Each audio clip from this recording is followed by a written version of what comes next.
Lead us from the unreal to the real. Lead us from darkness unto light. Lead us from death to immortality. Om, peace, peace, peace. Namaste and good morning, everybody. So, like yesterday, we will start off with a Vedantic, a non-dual meditation. Then we will go on to the actual teachings, Shravana. And then we will do a little bit of Q&A. So instead of Shravana, Manana, Nididhyasana, we are going to have Nididhyasana, Shravana and Manana. All right. We will start with chanting Om for a minute. Do it at your own pace, beginning and ending at your own pace, so that there's a rolling Om in the hall.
Sitting straight, relaxed.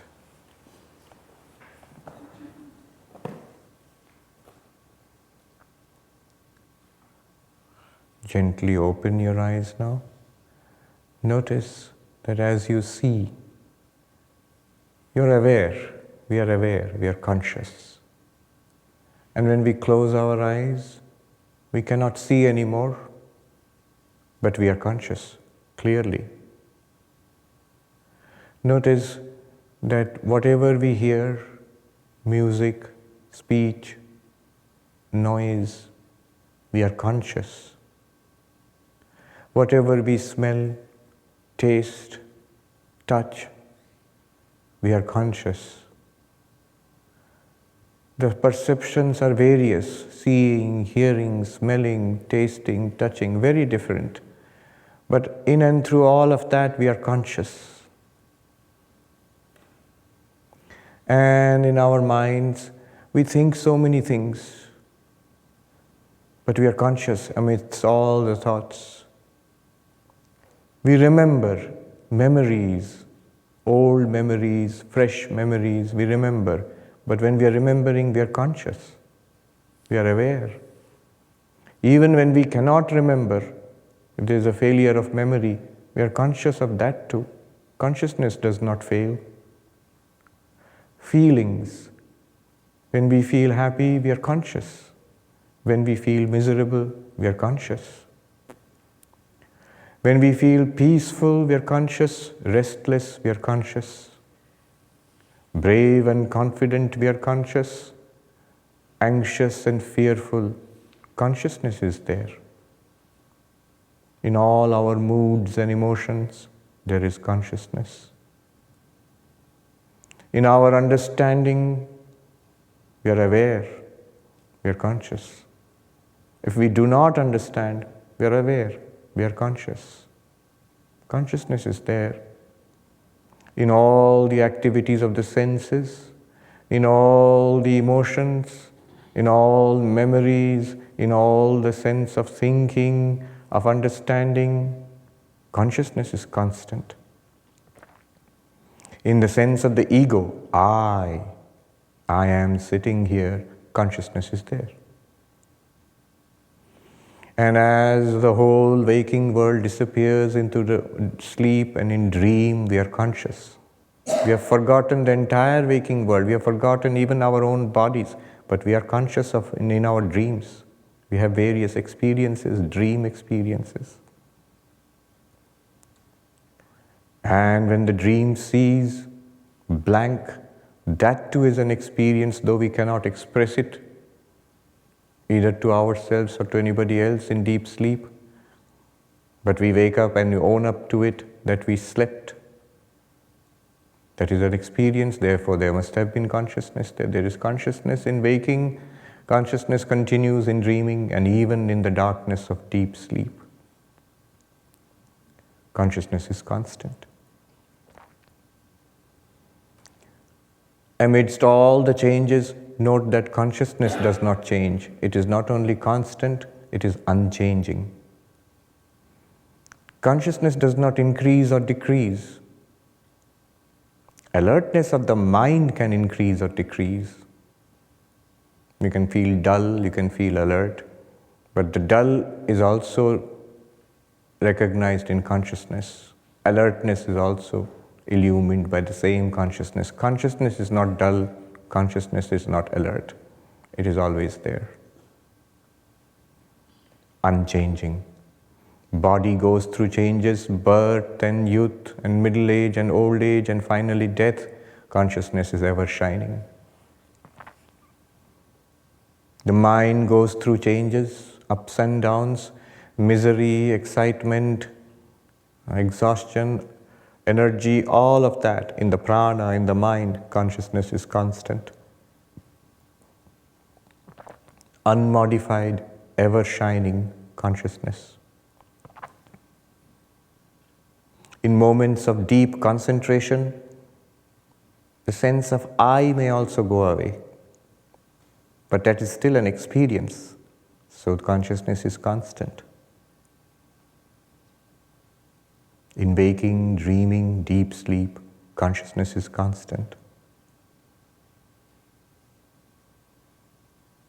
When the mind becomes restless, it's illumined by consciousness. Consciousness does not become restless. When the mind is unhappy, miserable, consciousness is not unhappy, miserable, just illumines the miserable or unhappy mind. When the body is sick, consciousness is not sick. Consciousness illumines the sickness in the body.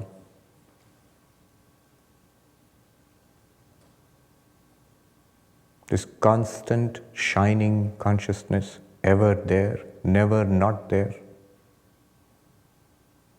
Consciousness is effortless. Notice, it takes effort to do something. It takes effort to think something. It even takes effort to pay attention. But consciousness is ever shining. In the attentive mind, consciousness is shining. In the distracted mind, consciousness is shining. In the hard-working body, consciousness is illumining. In the relaxed body, consciousness is illumining. Consciousness is effortless. It's always there without any effort. This one unchanging, effortless, ever-shining consciousness, I am.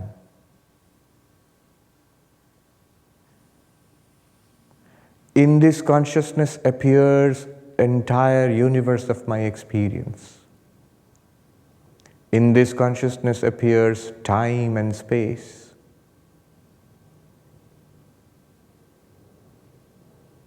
And they disappear too. In deep sleep, in anesthesia or coma, everything disappears. Consciousness shines on in the blankness.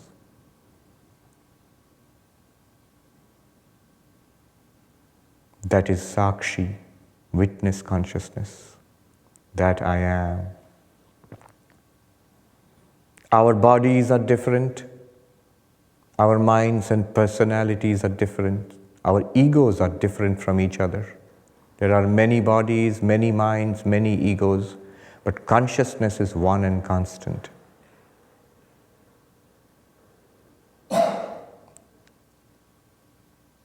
We are all one consciousness. That one consciousness shining upon many bodies and many minds becomes many persons, many sentient beings. But it is still one consciousness. That I am.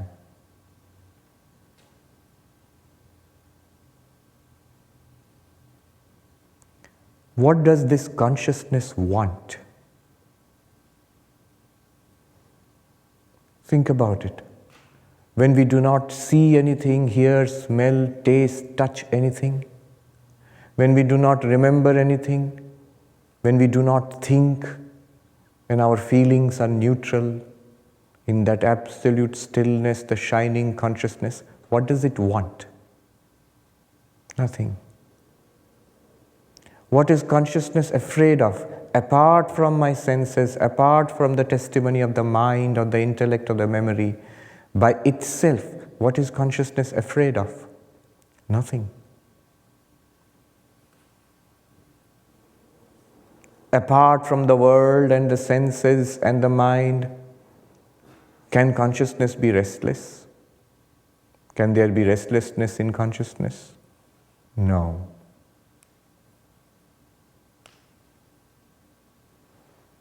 This never afraid, ever fulfilled, ever peaceful consciousness, ever shining, I am.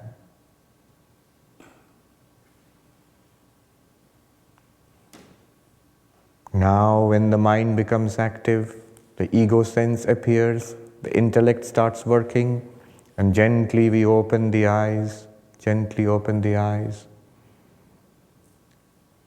We see, we hear, we smell, we taste, we touch, we think, we remember. Is it not the same consciousness? Is it not the same consciousness?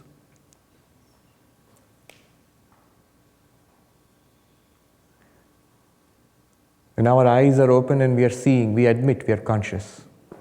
When our eyes are closed and we are not seeing, we admit we are conscious. Is it not the same consciousness? Yes. When we open our eyes, same consciousness. Back into the world, now, same consciousness. That consciousness, this is extremely important. Note, as we are back into the world, that consciousness we noted as being fearless, desireless, ever fulfilled, effortless, one with all. That very consciousness is here. That very consciousness is here in this life.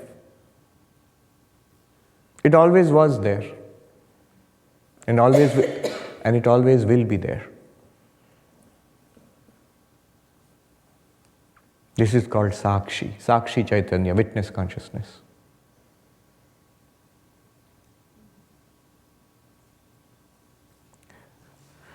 Now, when we come to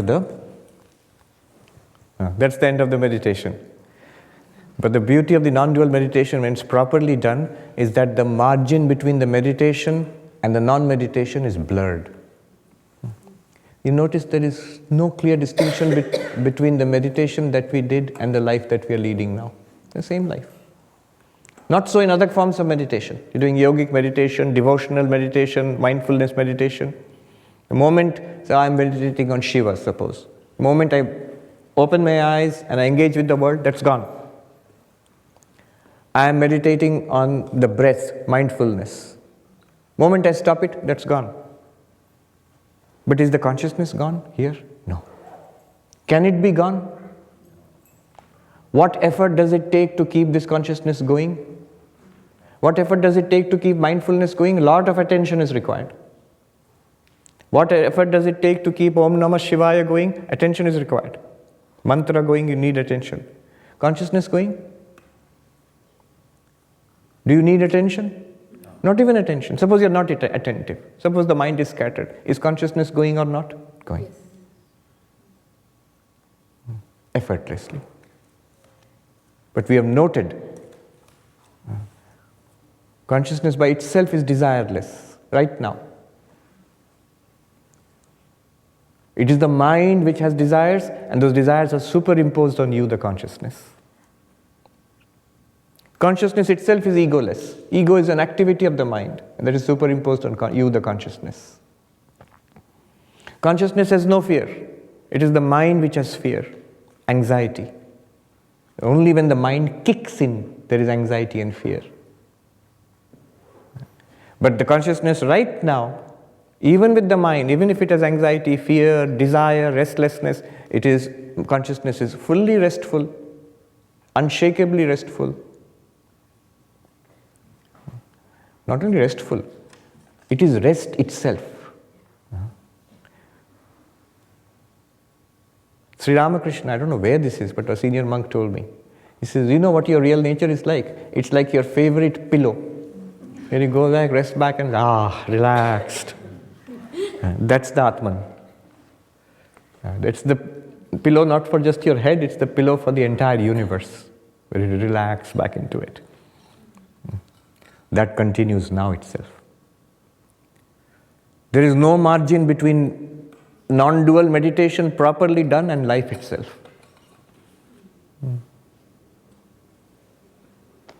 Okay. Now, if we do not think so, and most of us do not think so, then non-dual meditation, nididhyasana, is going to help us to do that. To do that what? Do what? To notice an ever-existent, already established fact that you are Brahman, limitless consciousness, and to make it natural. Natural to what? It's already natural. Natural to the mind. Mind which did not know it, did not notice it, will now know it, notice it naturally. So that is the purpose of non-dual meditation, nididhyasana. In this text which we have taken up, Aparokshanubhuti, we find in verses 101 onwards, 102 basically, 102 onwards, non-dual meditation is taught. But it's taught in an interesting way. What Shankaracharya does, I think very deliberately and very skillfully, he takes up our usual idea of meditation. So we all understand what meditation is. We have a fairly good idea. Many of us practice it, and at least we have seen it being practiced, or we've seen pictures, we have read about it, we have heard about it. There's somebody who's sitting cross-legged or something in a quiet place, eyes closed. That's meditation. And Shankaracharya takes that idea as the paradigm and then works with it to develop non-dual meditation. He basically subverts that idea and shows you non-dual meditation using the terminology and the practices of usual meditation which you are used to. So what is this usual meditation which you are used to? It's called yoga. Yoga. Classically, it's called Patanjali Yoga. There the idea is that the truth is right here, but it's because of the restlessness of our mind we do not see it. In the Bible it is there. Be still and know that I am God.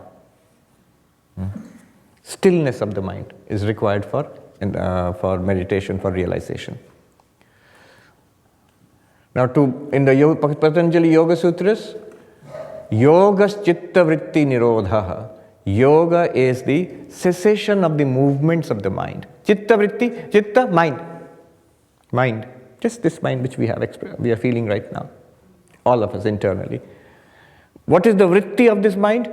Any movement. A thought is a vritti. An emotion is a vritti. A perception is a vritti. A memory is a vritti. Even the sense of ego, I, that's a vritti. These are all functionings of the mind. And to quieten them and still them is the practice of meditation, yoga. What would be the purpose of quietening it? The idea is that when the mind is absolutely quietened, the truth, you are pure consciousness, that shines through, that quiet mind. Be still and know I am God. So, Yogas Chitta Vritti Nirodha. Yoga is literally the cessation of the movements of the mind. How do you do that? So, whole system of practice is there. Classically, the eightfold path in the Patanjali Yoga Sutras. Yama and Niyama, moral practices. Why moral practices? Because without moral practices, the immoral mind is bound to be restless. Immoral mind is bound to be restless. I will not develop that theme, but think about it, it's true. Moral practices, discipline. Indisciplined mind is bound to be restless. Immoral mind is bound to be restless. To make the mind restful and still, morality and discipline are necessary. So yama and niyama, the do's and don'ts. On that basis, asana. Third step, to sit. Why sit? Because when you move the body, the mind is disturbed. The mind is very delicate. Somebody gave the example of a bowl. Suppose you fill the bowl to the brim with water and then hold it. How carefully you must hold it. If you shake it even a little bit, it will spill over. Mind is even more delicate than that. So any physical movement, you have to still it. So sitting still, asana. Asana is sitting still to quieten the mind. Then pranayama, the fourth step. Why? Pranayama means control of the prana, the vital energies. Now, vital energies in this body are not amenable to our control directly. But the breath, which is part of the vital energy, notice one thing which we have immediate direct control. If you don't do anything, breath will keep on going. But you can do something about it also. If you want, you can breathe in consciously. If you want, you can hold the breath for a little while. So, breathing, we have got control. It's automatic, and yet we have got control. Not only that, breathing is always there. It's a good idea. Hopefully, it's always there. It's something that's continuously available to us. So, control of the breath. And the interesting thing is, the breath is linked, is halfway between body and mind. It is the body. Mind, everybody senses, but it's intangible for us. In between is prana.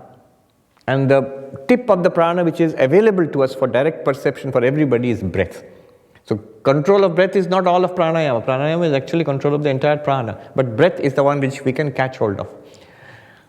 And the yogis discovered that rhythmic, deep breathing silences the mind. Irregular breathing is a sign of disturbed mind. Disturbed body also. You find when you're sick, breathing becomes irregular. When we are weak and sick, breathing becomes fast and shallow. So, breathing, disturbed mind, disturbed body is reflected in disturbed breathing. But the opposite is also true. If you can control the breath and make it calm and rhythmic, the mind and body also will become calm and rhythmic. So pranayama, many techniques are there. After that, you start work on the mind. But before that, one must withdraw from engagement with the world. The mind is continuously engaged with the world.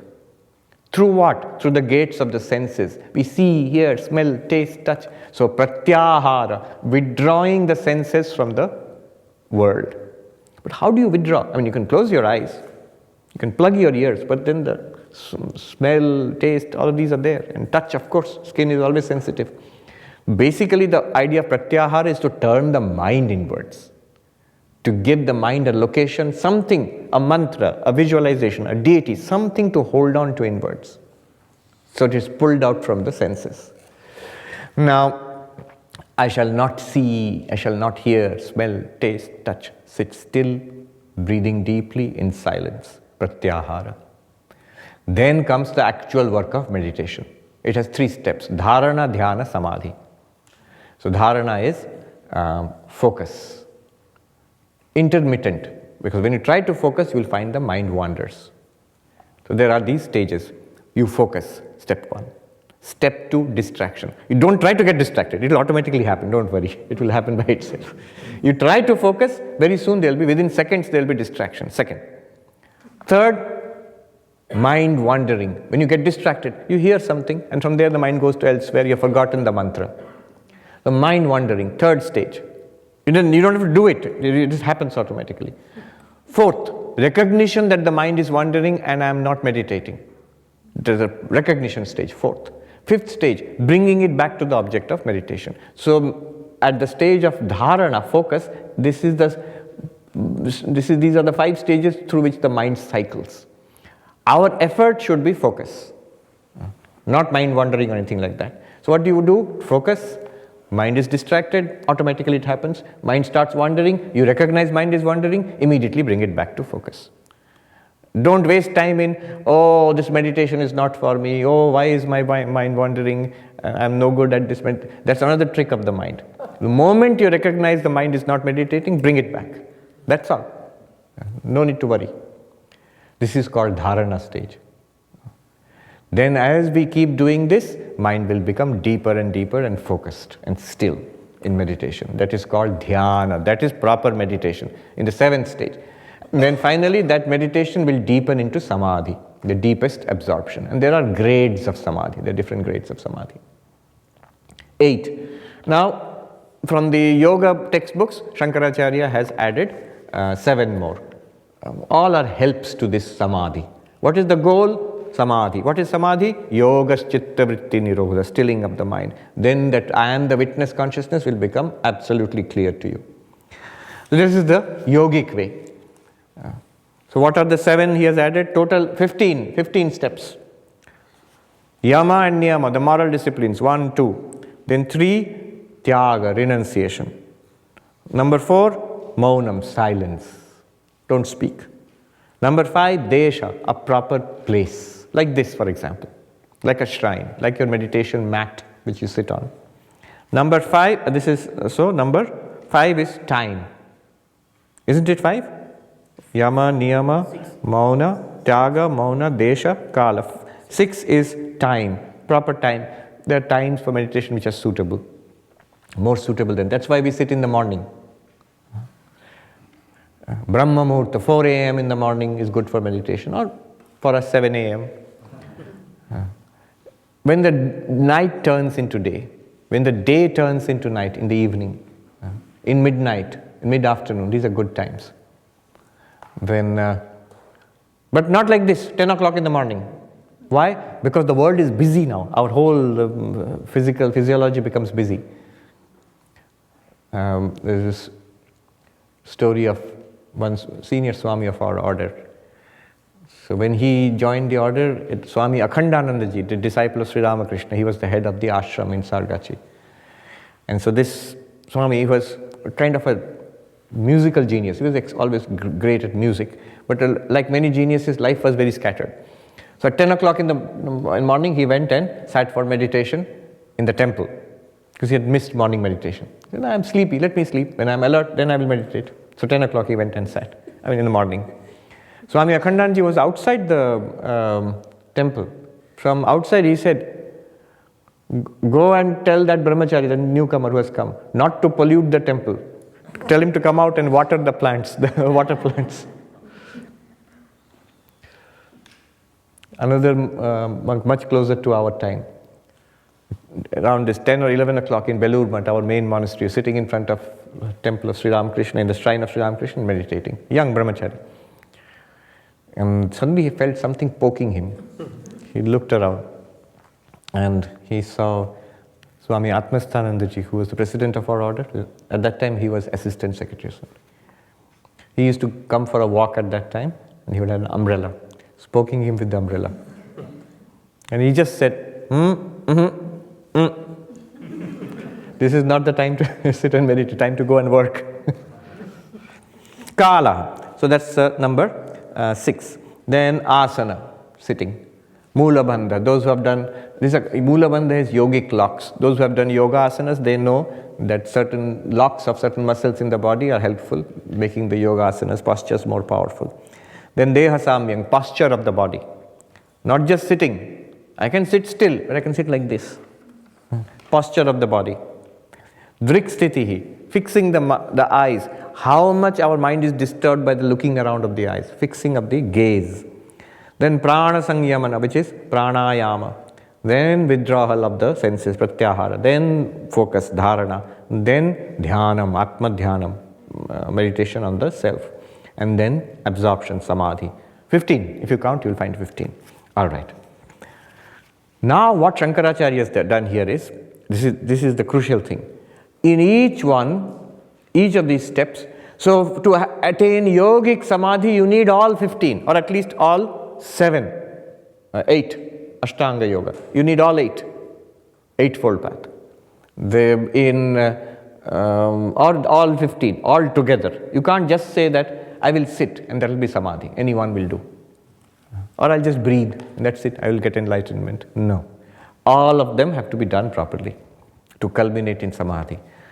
Now, what Shankaracharya has done is, he has taken each one of them and shown each one of them to be the gateway to non-dual meditation and enlightenment. I'll repeat, each one of the 15s, independently of the others, can be a gateway to enlightenment, non-dual meditation and enlightenment. And we will see. In each of those techniques, he has given a clue. I will point out the clues which we can use for a meditation. What meditation? Just like we did now, just like we did yesterday. We will notice and we will be able to identify that clue. All right. So we will take them up one by one. Number 104. Sarvam Brahmeti Vijnanad. Sarvam Brahmeti Vijnanad. Indriyagrama Sanyamaha. Indriyagrama Sanyamaha. Yamoyam iti samprokto. Yamoyam iti samprokto. Abhyasaniyo muhurmuhu. Abhyasaniyo muhurmuhu. So the restraint of the senses, basically a disciplined, restrained life.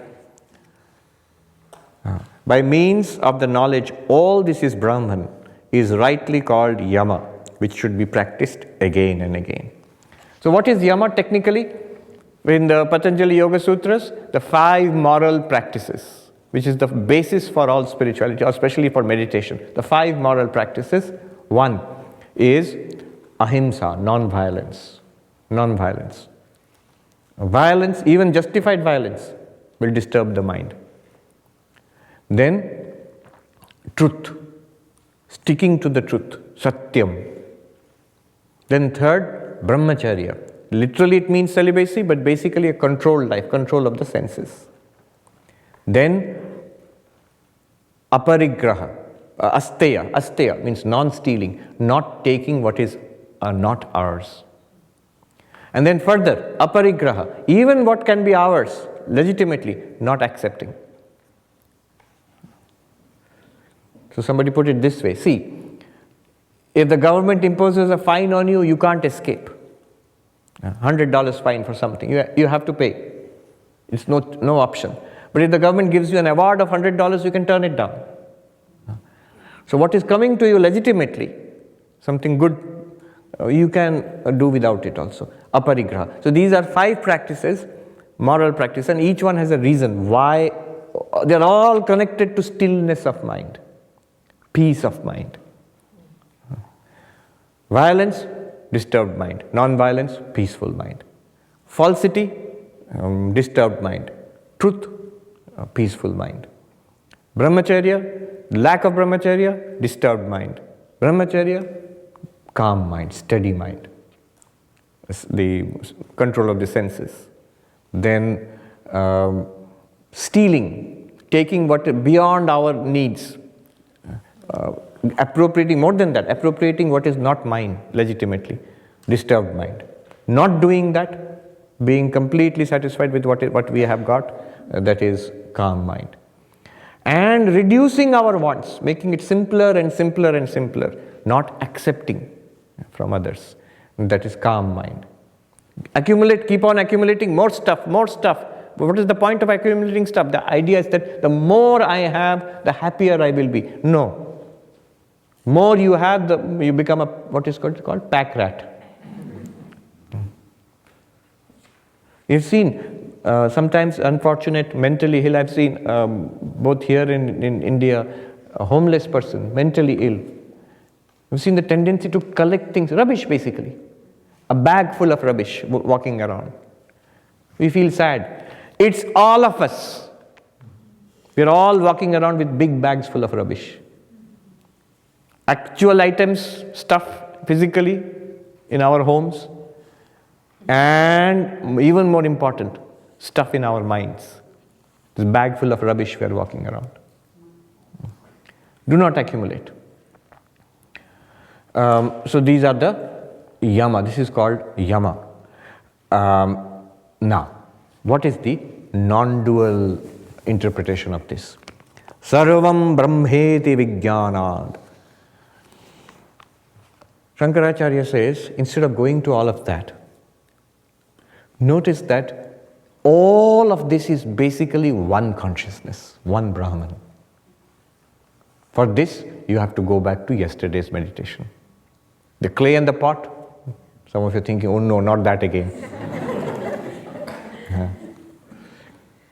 So, whatever pot you make out of the clay, it's literally the same clay. Every bit of that pot is clay. And in fact, there is no pot other than the clay. Similarly, whatever we see in samsara is Brahman, is pure consciousness, awareness itself, consciousness itself. Though it appears various and different, every bit of everything, everybody, whatever we experience externally and internally in our own minds is that one consciousness.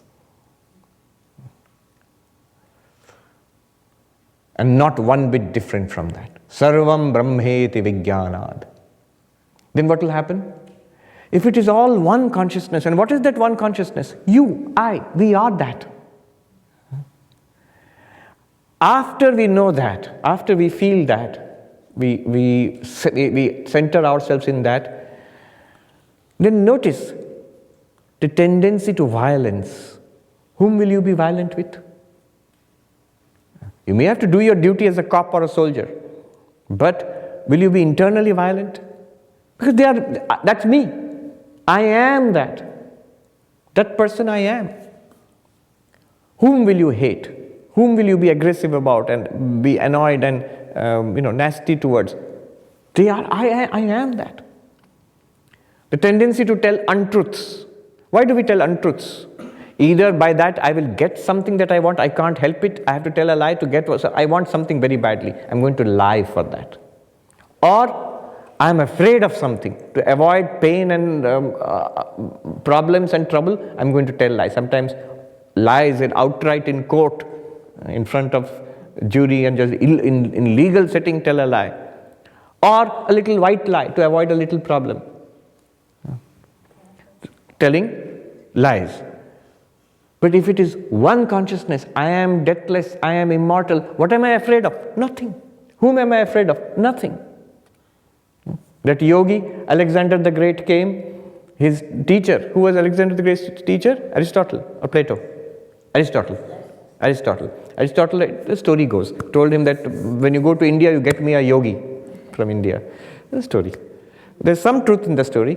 The story is that Alexander the Great, when he came into India, he started a search for yogis, and somebody told him there is a yogi in the forest nearby. And so the emperor, he goes there and he finds this man sitting, on some accounts, lying down on a rock under the sun. And he is half naked. The emperor goes to him and says, my teacher wanted to meet a yogi like you. Would you come with me back to my country, which is far off, Greece? And the yogi said, no, I'm happy enough where I am. Then the emperor threatens him and says, do you know that I can kill you in this instant itself? Aren't you afraid of me? The yogi says that you have never spoken a greater untruth, O emperor. You can never kill me. Weapons cannot cleave me, the water cannot drown me, the fire cannot burn me, and so on. And then the emperor tries to bribe him. I can give you so much wealth and so much comfort. So there's nothing at all in this universe that I need. I'm fully ever satisfied.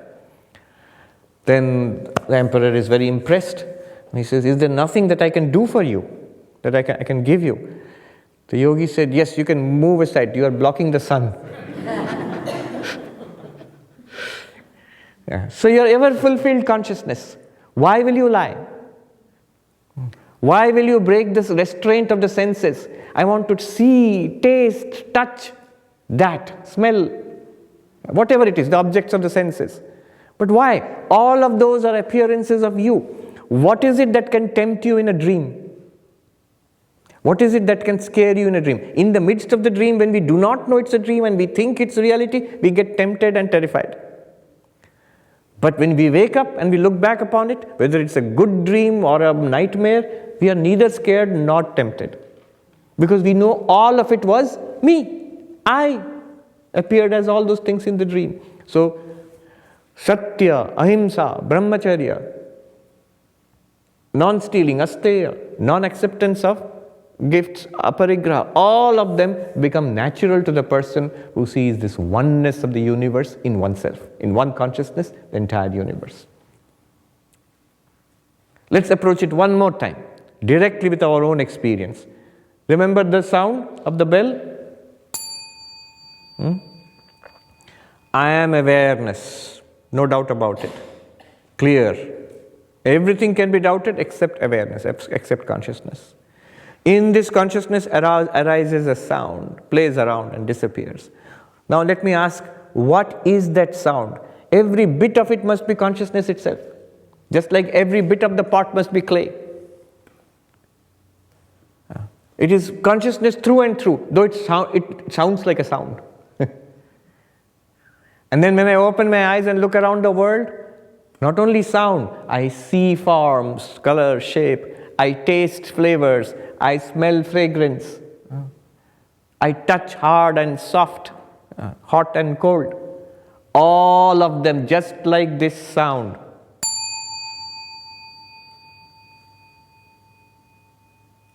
Seems to be so different from my consciousness, and yet is nothing but my consciousness, I the consciousness.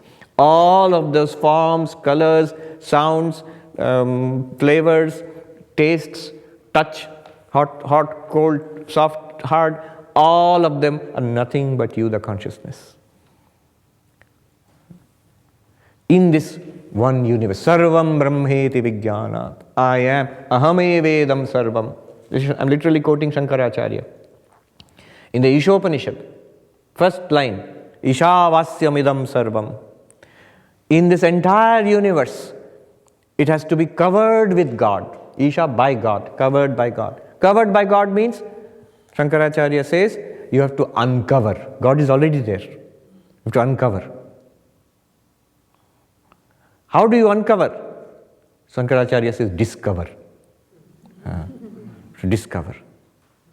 How will you discover? Here is the world. This sound, it's the world. You have to pervade this sound by consciousness, by you, the consciousness. You must realize this sound is I only. How? You are there in that sound. How? Uncover.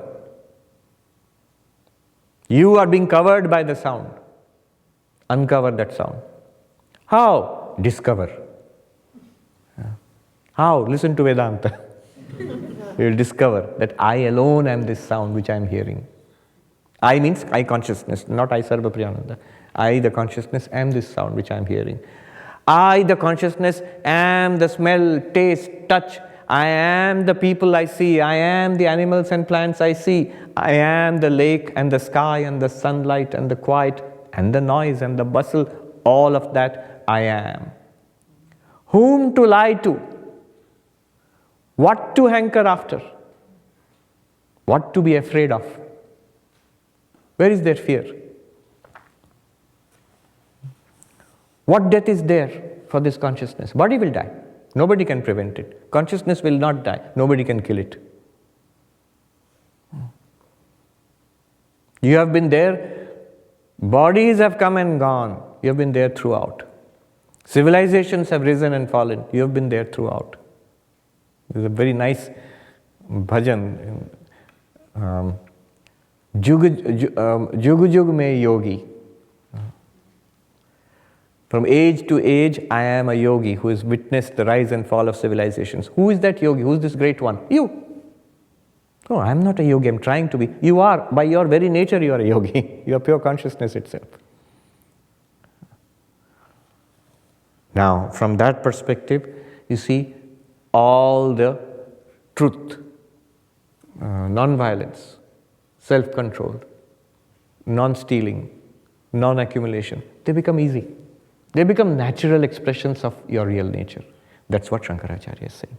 Sarvam Brahmeti Vijnanat, by this realization. It's easy to do, easy to say, Swami, I sort of get what you are trying to say. I even, if you follow that meditation, you will even say that I sort of sense it also, what it's like. But it will be gone. Sure as anything, the moment we leave this hall, it will be gone. That's why he says, Abhyasaniya muhurmuhu. Then what is the practice here? Consciousness is not the practice. Consciousness is always there, whether you practice or not. And the universe is consciousness. That's always there, whether you know it or not. Do nothing to practice there. Then what is to be practiced?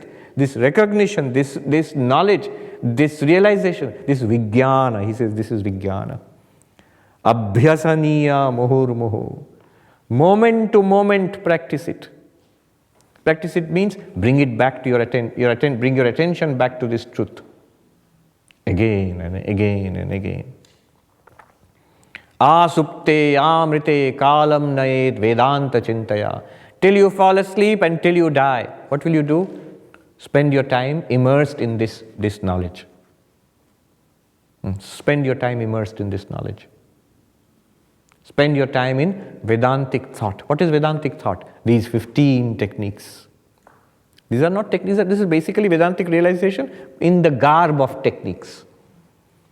Spend your time. Until you fall asleep. How long? Until you fall asleep, which is very easy in Vedanta class. A little bit of practice and you fall asleep. Until you die, until this body drops off. Do not stop. I have other things to do. What can be worthwhile compared to this? What is worthwhile? I remember in the Harvard Divinity School, we had a wonderful philosophy professor, Tibetan Buddhist philosophy professor, Professor J. Garfield. Brilliant man, and long time, very close to His Holiness the Dalai Lama. So he was teaching Indo-Tibetan Madhyamaka Buddhism. And he said, once you get a taste of this Madhyamaka, you realize what else would you rather be doing rather than Madhyamaka philosophy? Everything is shunyam, everything is the void. They're the emptiness specialists. Once you get a taste of it, you feel that there's nothing else I would rather be doing all my life. Similarly, Vedanta. Abhyasaniya muhurmuhu.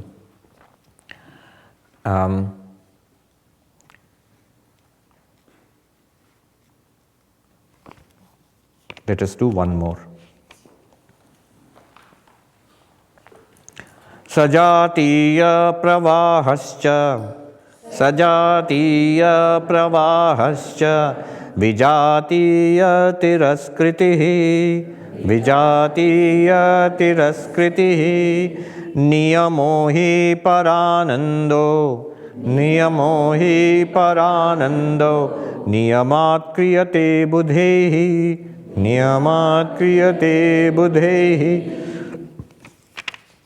Continuous flow of only one kind of thought to the exclusion of all other thoughts is called niyama, which is verily the supreme bliss and is regularly practiced by the wise.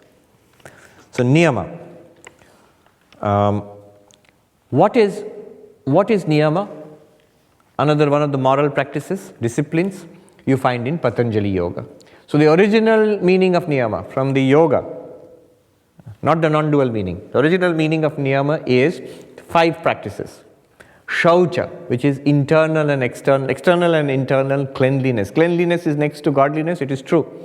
The one whose clothes are dirty, one whose room is dirty, we as novices we were told. If your room is dirty, your bed is dirty, your mosquito net is dirty. Mosquito net is an essential thing in India. And your clothes are dirty, your mind is also dirty. You cannot meditate. You see, there are yogis who can be the biggest mess you can see, but that is because their mind is already so high and absorbed, they cannot pay attention to the body. Sri Ramakrishna could not pay attention to his wearing cloth. His cloth would fall off. But when he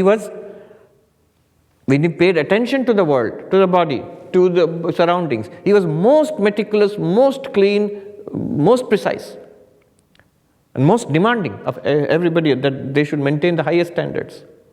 Keep everything where it is supposed to be kept. Once a knife was missing from his, fruit cutting knife was missing from his room. He told his disciple, go to that place under that particular tree, under that you will find in a heap of vegetable peelings, you will find the knife. So he went and he found the knife and said, bring it back. How did you know? Oh, I knew. This gentleman came to my room, they had come for a picnic in the Kali temple. And they said, we are under that tree, we are having a picnic. I forgot to get a knife. Can I borrow a knife for, dressing the vegetables, for cutting the vegetables? Sri Ramakrishna said, all right, take it, but remember to bring it back. No, he didn't bring it back. Sri Ramakrishna said, I knew. He's forgotten to get the knife. He's come for a picnic. I knew he will not bring it back. It doesn't take any spiritual power for that. It's just by seeing, you know. And he says, I know where what he will do. Everything becomes absolutely clear to me. He will cut the vegetables. It will be under the pile of the vegetable skin, and which he will not see it, so he will forget about it, and he'll finish the picnic and go away. It will be there. That does not require any spiritual power. Yes. Restless mind. So internal and external cleanliness. Internal and external cleanliness. One of my friends, when we were all novices, brahmachari, so one of the most brilliant persons I've seen in the world. So he was well known for his dirty clothes. And white, we have to wear white. A group of devotees from Germany, and Germans are very particular. Yeah? So they had come to visit our monastery, and some monk was showing them around. Oh, who are the ones wearing white? So they are novices. Who are the ones wearing orange? Oh, they are the ordained monks. And then they were walking around, and suddenly they saw this brahmachari. And then they asked, but who is he? He said, the monk said, he's a brahmachari. Oh, why is he wearing grey?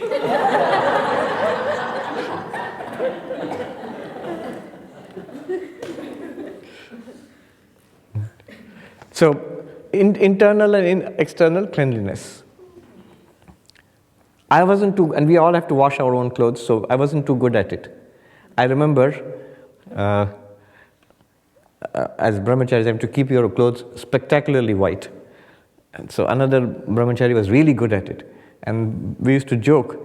He had this shirt and a dhoti which he used for playing volleyball, which was his dirtiest set of clothes. And my best set of clothes were more or less equal to his dirtiest set of clothes. That was still so white and clean. So internal, external cleanliness, that is called shaucha. Internal cleanliness also. Mental hygiene. There's a lot to be discussed about this. What we dump into our own minds. See, we will never go into a dumpster and pick out food and put it in our mind, in our mouth. We feel sick thinking about it. But we go into the dumpster of the world and pick out things and put in our minds. What is there to see, hear, smell, taste, touch, especially seeing and hearing?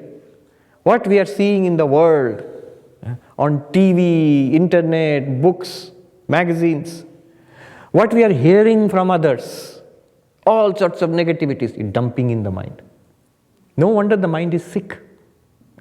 So, shaucha, internal and external cleanliness.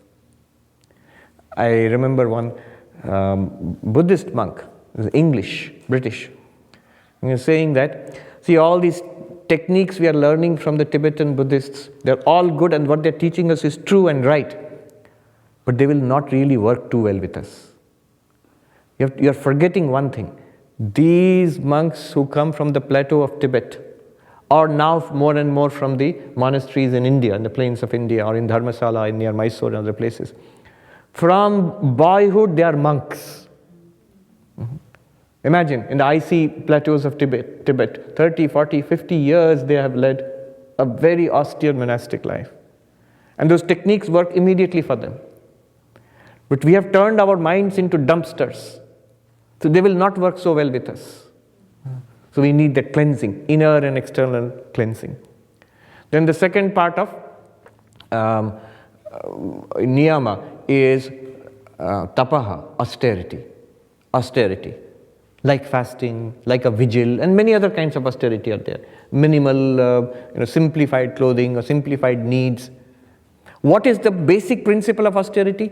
What would be deprivation, what would be suffering normally if you deliberately, consciously undertake a limited version of that? So if you don't give me food, I will starve. That's suffering. But if I do not take food for one day, consciously, deliberately, for what purpose?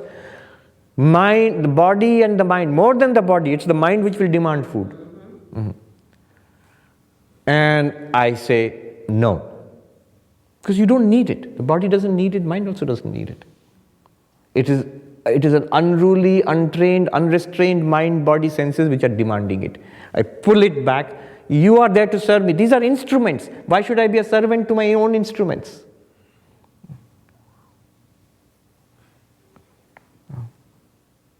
Kinkarasya kinkarehi kinkarikrita ahaha. That is a saying.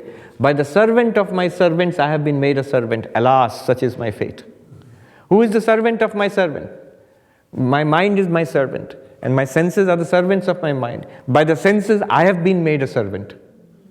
Alas, this is my fate. So, tapaha, get control over the instrumentation, get control over this body mind. Then the third one is santosha, contentment. As far as the world is concerned, my worldly life is concerned, be contented. This is what my prarabdha karma has brought me. If I deserve better, my prarabdha will bring it to me. If I do not deserve it, it will never come to me, even if I am so anxious about it. Panchadashi, it says, what yad bhavi tad bhavi, yad abhavi tad abhavi. This is the Maha-Aushadha, the great medicine for all anxieties. What is the medicine? Whatever is bound, what is fated to happen, what by your karma, will happen. What is fated not to happen by your karma will not happen. Chinta, anxiety, is a delusion, is a great foolishness. Oh, is this going to happen? It might. What is it to you? You are pure consciousness. You will not be harmed by anything in this world. Will I get that? Expectations? You might or you might not. What is it to you? There is not one thing in this universe which is not yours already. You are that. So, santosha, contentment, as far as the world is concerned, but not about God realization. God realization, divine discontent.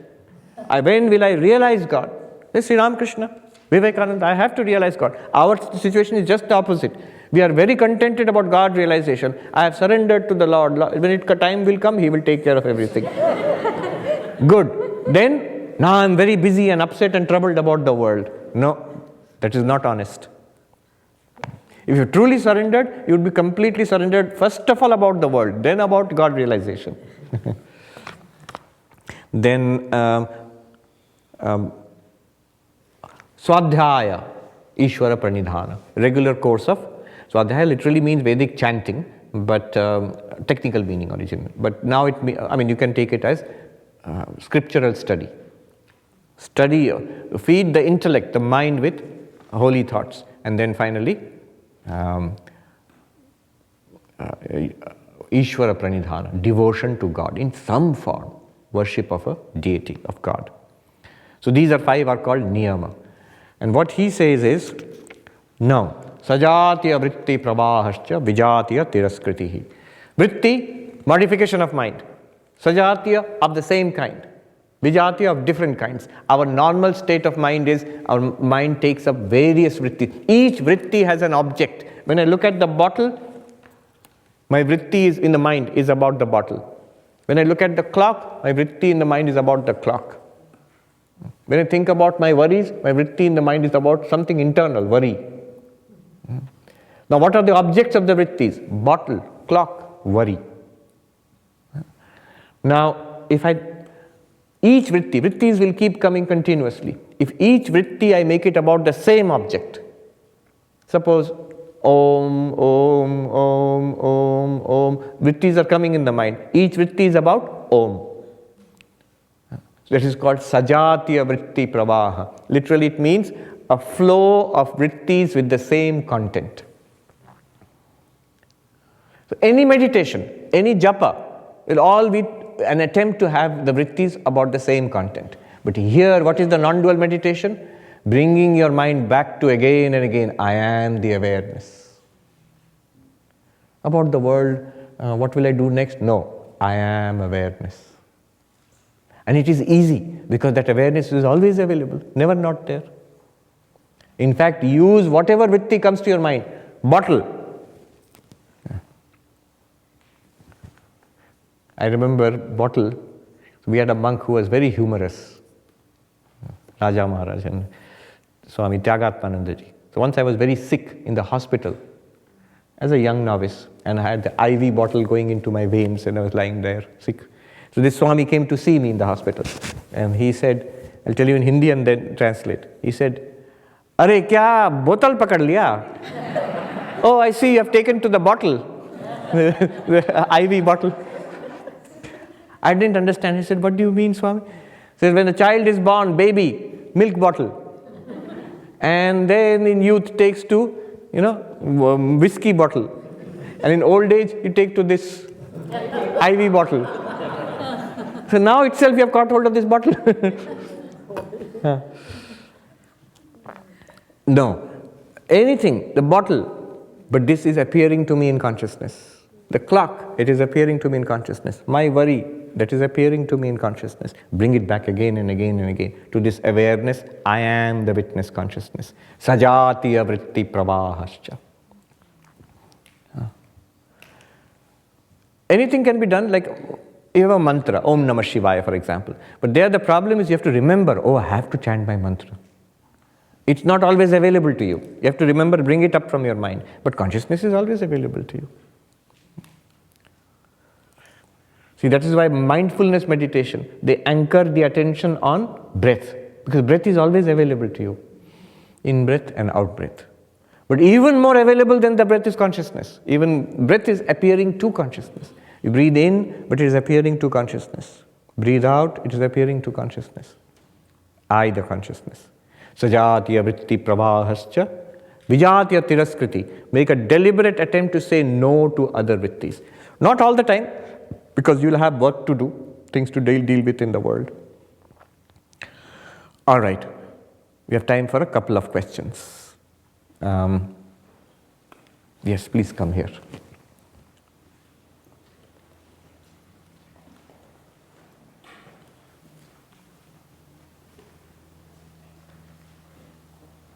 That's it, just these two ladies, and then we will stop. Tell us your name and ask the question.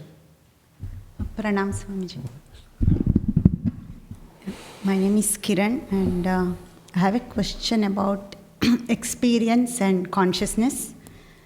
So after, doing a lot of Shravana in your classes and some Manana, I'm beginning to understand that, or it seems to me that everything is experience only. Yes.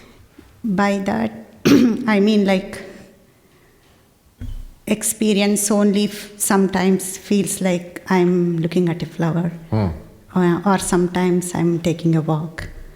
But my question is, how is experience only consciousness? Yes, good question. It's a very basic question, and to understand Advaita, we must keep this in mind always. Thank you for asking that question. So, what is experience? Consciousness. Yes, thank you. I'm keeping the colors different. This plus object is equal to experience.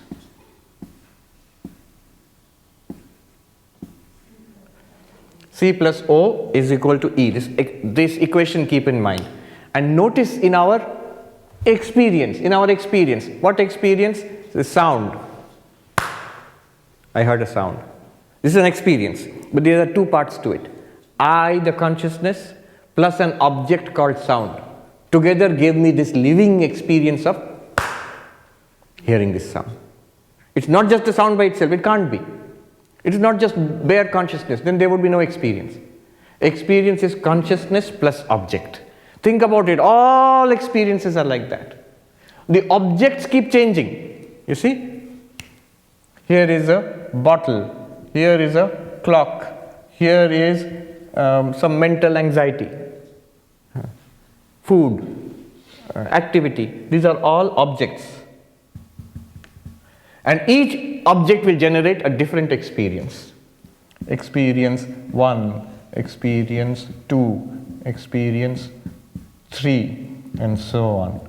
But behind all of them is this one consciousness.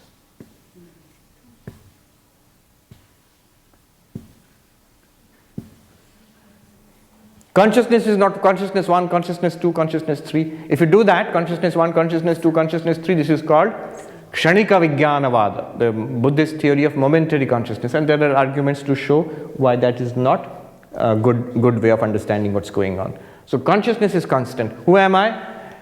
Usually, I think I am consciousness plus some object like mind and body. But you will notice whatever is an object is not me. It's an object to consciousness. If it's an object to consciousness, then it's not you. You are consciousness. Are you this hall? No. Are you that podium? No. Are you the body? Here we have a question. We feel I am the body. Consciousness appropriates some of the instruments to itself and says, I am that. Like our glasses. We look through the glasses, we often forget. We become identified with the glasses. To the extent that we sometimes look for the glasses. It is on my nose, but I'm looking for the glasses. We become very identified with the instrument, with body, with mind, with senses. But they are also objects. Clearly, it's an object. I can see it. I can touch it, this body. I can smell it. I can taste it. I can even hear it. So, the body is an object to all the senses. So is the mind, not to the senses, but the mind itself, introspectively, you can feel our own thoughts, feelings, emotions, ideas. So, all of these are objects to consciousness, and when they appear in consciousness, we get experience. A simple way, this consciousness is Atman, Sakshi, Brahman, Buddha nature, Tathagata Garbha, the Godhood, the Godhead in Christianity, the absolute nature of the universe. This is what we are. By the way, a distinction. In modern consciousness studies, this is not consciousness. Even in modern consciousness studies, there is a confusion. It's consciousness plus mind, which is taken as consciousness. But mind is also, there are objects which are mental, which are internal, subtle. Apart from that consciousness. If you do this clear division between consciousness and object, this is called Sankhya, not Advaita. Sankhya. This is only one step towards Advaita. Then Advaita says this consciousness underlies all objects and therefore all experiences. But then Advaita goes forward to say, like that sound we heard, bell. Where is the bell? This sound we heard. What is this? This is experience. It has two components. One is the object, one is consciousness. You said, Swami, why don't you show the object separately? You can't. Then Advaita says, aha, so you cannot show these objects and consciousness separately. No. In that case, why are you saying both of them are there? Then this object is an appearance of consciousness to itself. This one, this one, this one, this one. This consciousness itself appearing as a variety of objects and therefore variety of experiences. So another beautiful way of defining consciousness, or pointing to, not defining, pointing to consciousness. Anubhava matram param brahma. Bare experience is the transcendent Brahman. Bare experience, consciousness minus its objects. Even while consciousness is experiencing objects. Consciousness itself is bare experience. Anubhava matram. Anubhava, this one. We have all kinds of experiences, including God experience, including mystical experiences. Underlying all of that is one consciousness. After all, when you realize God, if you have a vision of your beloved Krishna, Kali, Jesus, whatever you have, won't you be conscious? Of course. That consciousness which has worldly experiences also will have other worldly experiences. But what is that consciousness itself? What are you? And now you know that you are this one consciousness. All the objects are also nothing but you. Then it becomes Advaita, non-dual. And one more little clue about meditation. The same thing. I'll give you a very interesting clue about deep meditation. Instead of saying experience, consciousness plus object is experience, for the sake of meditation only I will tell you, consciousness plus object is mind.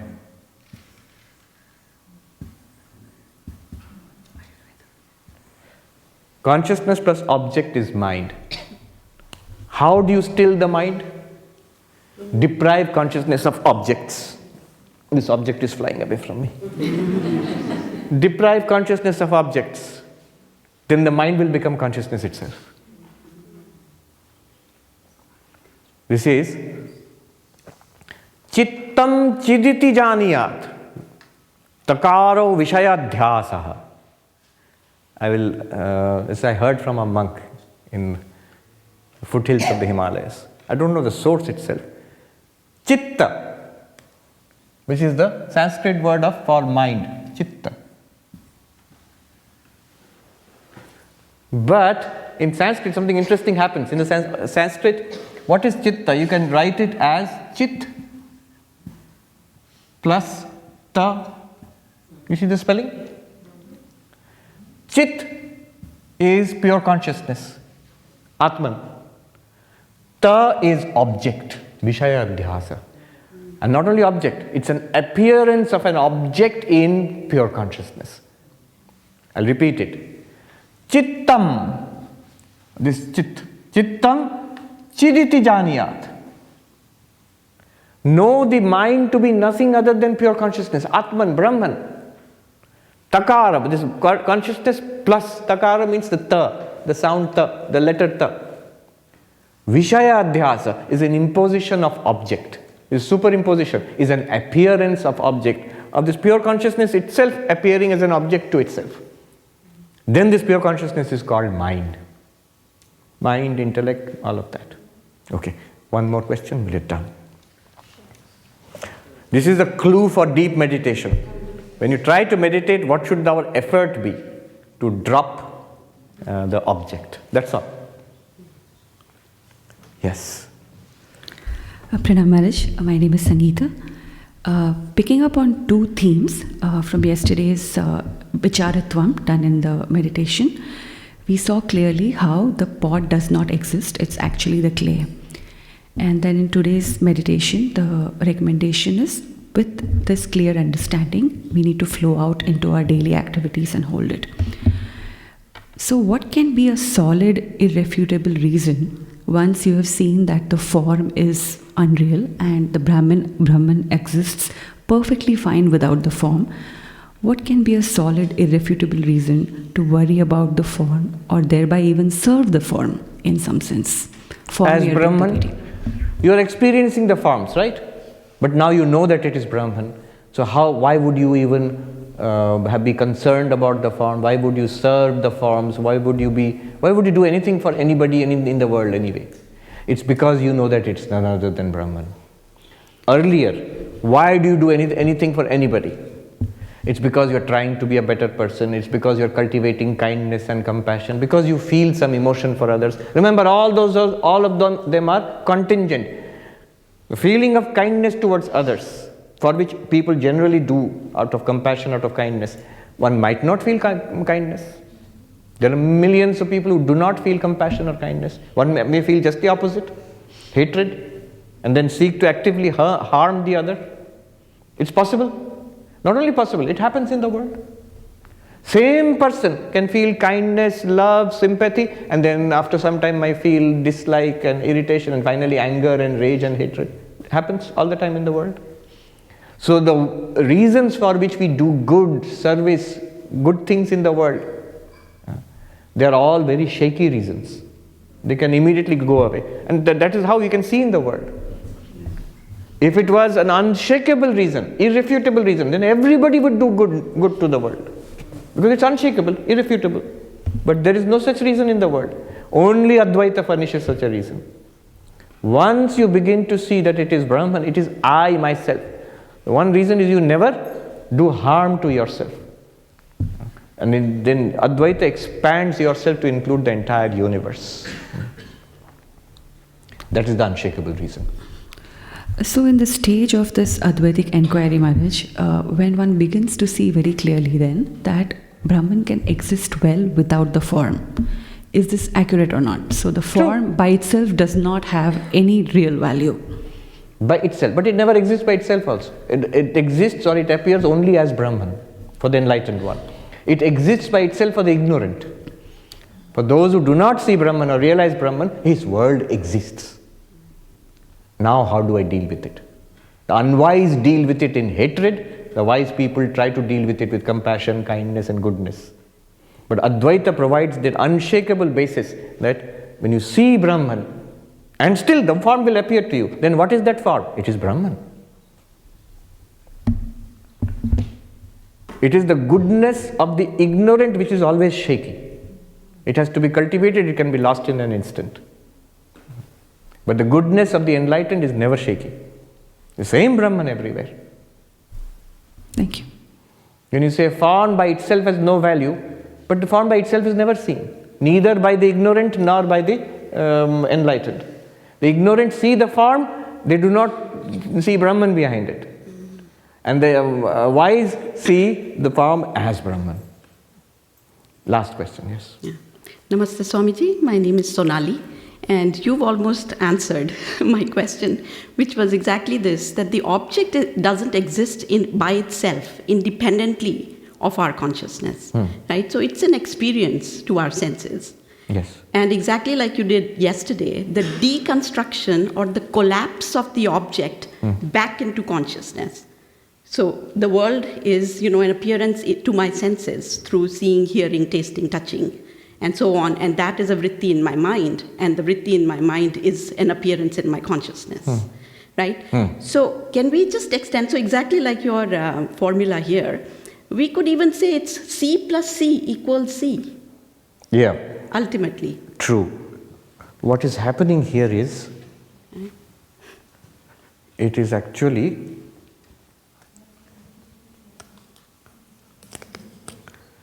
objects and experiences